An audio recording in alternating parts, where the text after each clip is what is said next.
Chicago 10 years ago from Dayton, Ohio. His hair was a little darker and his sideburns were a little longer in those early days, but his style has stayed the same over the years. He knows his audience, draws people out, and gets them involved. People and the millionaires, and what about us poor middle class people? What can you do for us?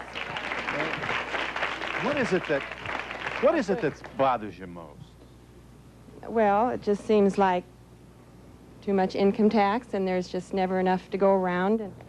There are enough celebrities to go around on his show. It has its share of movie stars and media stars. It's the hottest talk show on television, seen in more than 6 million homes every day.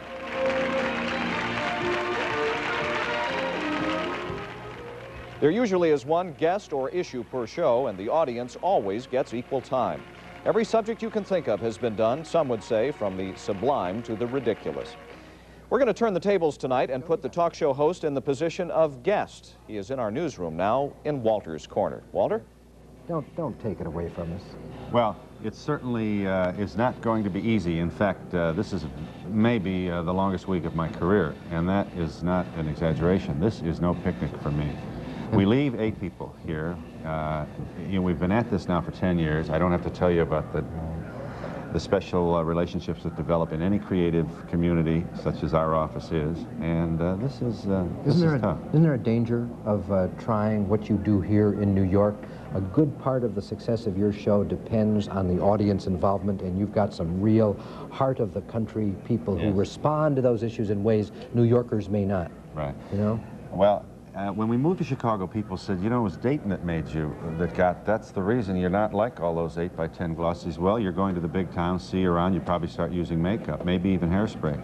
And we did worry about that. We were worried about a lot of things coming here to Chicago, about whether or not people would like us.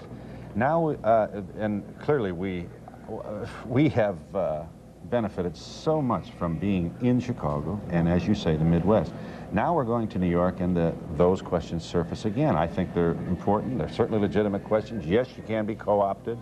Yes, it's possible to just answer the phone in our place now because the show does sell a lot of tickets and books. Are you going to do it the same way?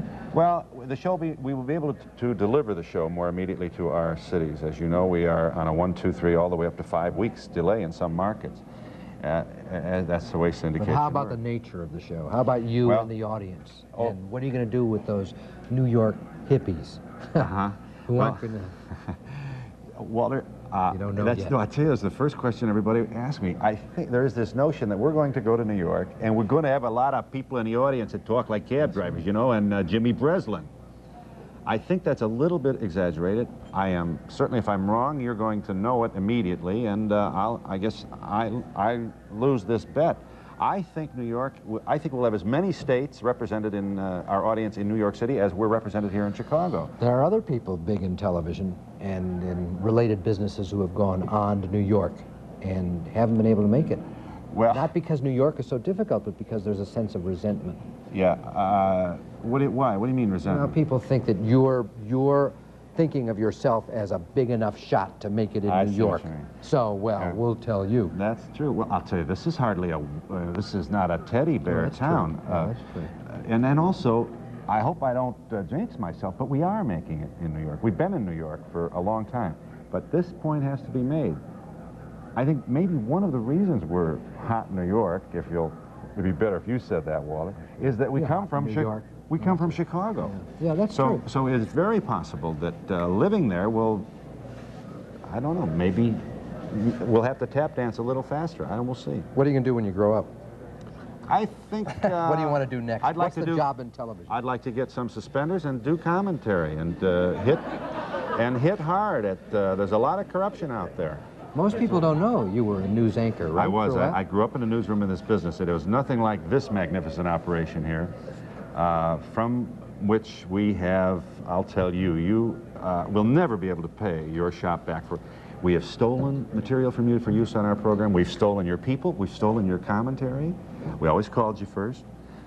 No kidding. This has been, being this close to your shop has enriched our Mutual Admiration Society. All right, I'm off. We've stolen Boy George and we've stolen Jimmy Carter. It's been a wonderfully mutually beneficial... Which was the better of the two interviews? In which interview did you feel most comfortable? Boy George or Jimmy Carter? Oh, I was really surprised by Boy George. I bet you they'll only remember Boy George. That's our problem. For sure. That's our problem.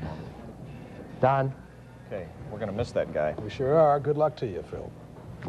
After a break, say goodbye to our mild weather and get ready to say hello.